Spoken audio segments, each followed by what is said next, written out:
Daf Yomi, Tractate Bava, page 110b, part 2, with the words Yorshin Havu Amar Mar. Maybe it's halfway down. Just guessing. But Yorshin Havu Amar Mar. The Gemara explains the two possibilities. Perhaps they are heirs, in which case they will be obligated, for the master said in a Mishnah, Bechorot 56b, that if heirs acquired animals in the jointly held property of the estate, in other words, the heirs jointly owned the animals as the inheritance had yet to be divided, they are obligated to separate tithes for animals born to those animals, and the same will apply to the priests, or perhaps they're recipients of gifts. And we learned in a Mishnah, Bechorot 55b, one who purchases an animal, or one who has an animal given to him as a gift, is exempt from the obligation to separate the animal tithe, and the same will apply to the priests. What is the halacha in this case?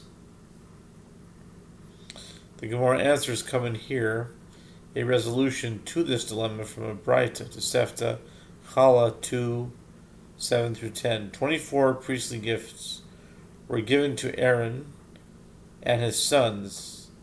By the way, a nice gematria mnemonic to remember this daf is that the gematria of Bava Kama Kuf Yud, if you do Bava Kama, which is 146, and then Kuf Yud, which is 110, that's 256.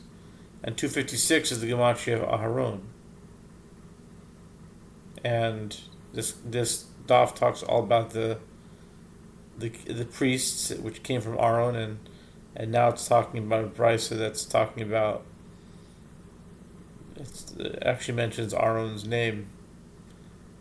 So that's a nice connection. The Braita continues. I'm sorry. The Braita says 24 priestly gifts were given to Aharon and to his sons, and all of them were given with a derivation from a generalization and a detail and a generalization, a klal, pradu klal, and with a covenant of salt, bris melach. The verses in the book of Numbers, chapter 18, detail the gifts of the priesthood. The first verse, 18:8, is written in general terms, followed by verses listing the actual gifts, followed by a final verse written in general terms. The method of interpreting verses written in this manner is one of the 13 hermeneutical principles. Additionally, the phrase covenant of salt is written in the final verse, 18:19, and is referring to all of the gifts of the priesthood. This serves to teach that anyone who fulfills the mitzvah of giving the gifts of the priesthood is considered as if he fulfills the entire Torah, which is interpreted using the principle of a generalization and a detail and a generalization, and as if he brought all the offerings concerning which there is a covenant of salt, and anyone who violates the mitzvah of giving the gifts of the priesthood is considered as if he violates the entire Torah, which is interpreted using the principle of a generalization and a detail and a generalization, and as if he had not brought all the offerings concerning which there is a covenant of salt.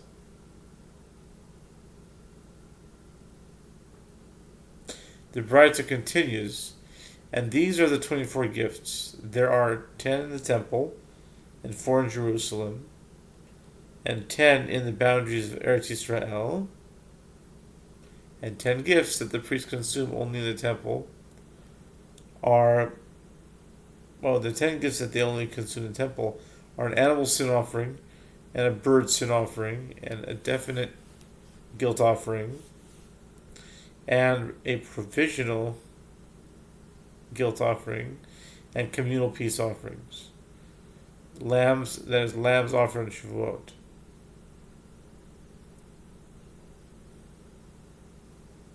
And a log of oil that accompanies the guilt offering of recovered leper, and the surplus of the omer, which is whatever remains of the measure of barley brought as a communal offering on the 16th of Nisan, and the 2 loaves, the public offering of 2 loaves from the new wheat offered on Shavuot, and the showbread, and the leftovers of grain offerings after the priests have offered the required handful.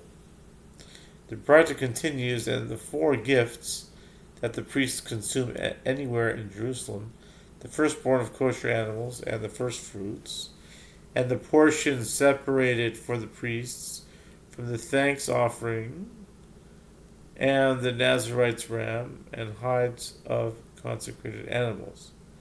The Braita continues, and 10 gifts that the priests consume anywhere in the boundaries of Eretz Yisrael, Truma, that is the portion of the produce designated for the priest, and the Truma of the tithe, which the Levite separates from the tithe he receives and gives to a priest, and challah, in other words, the portion of dough of the 5 main grains designated for the priest, and the first of the shared wool, and the gifts of non-sacrificial slaughtered animals, namely the right foreleg, the cheeks, and the maw, and money given for the redemption of the firstborn son, Pidyon haben, and a sheep or goat given as redemption of the firstborn donkey, and a consecrated ancestral field the priests receive in the Jubilee year, and a dedicated field in payment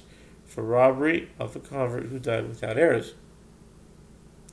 The Gemara infers from the wording of the Braita, and this Braita, in any event, labels the payment for robbery of a convert a gift.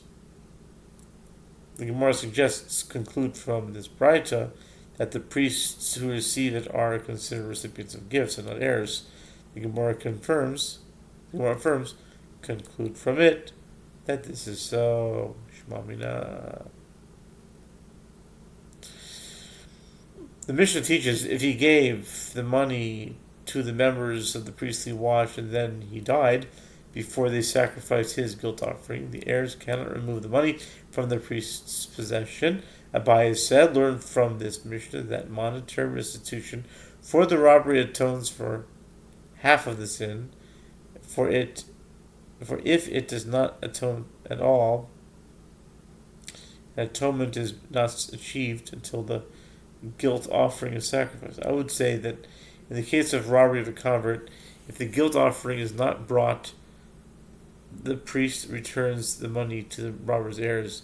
What is the reason I would say this? Because he did not give the money to the priests with this intention of giving the money and not achieving atonement at all, and it would be a mistaken transaction. The Gemara asks, if that is so, it would follow that a sin offering whose owners have died, leaving no one to bring the offering, should be transferred to non-sacred status, as the robber did not separate the animal as an offering with this intention of its not being sacrificed to atone for his sin. The sages say in response, in the case of a sin offering whose owners have died, the sages learned this halacha through the tradition that the animal is left to die. The Gemara asks if that is so. A guilt offering whose owner has died should be transferred to non-sacred status, as the owner did not separate the animal as an offering with this intention of it not being sacrificed to atone for sin. The Gemara answers, with regard to a guilt offering, the sages also learned this halacha through tradition. Any occurrence that if it occurs with regard to a sin offering, the animal is placed in isolation for it to die. If it occurs with regard to a guilt offering, the animal is left to graze until it develops a blemish, precluding its use as an offering, at which point it can be redeemed. It could be redeemed.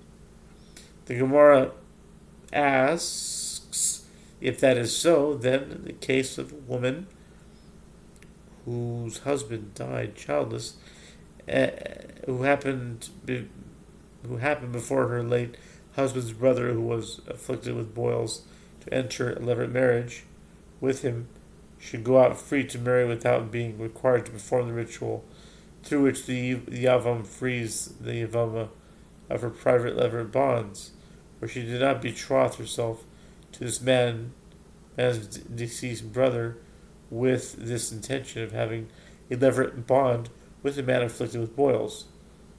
The Gemara answers, there it is clear to us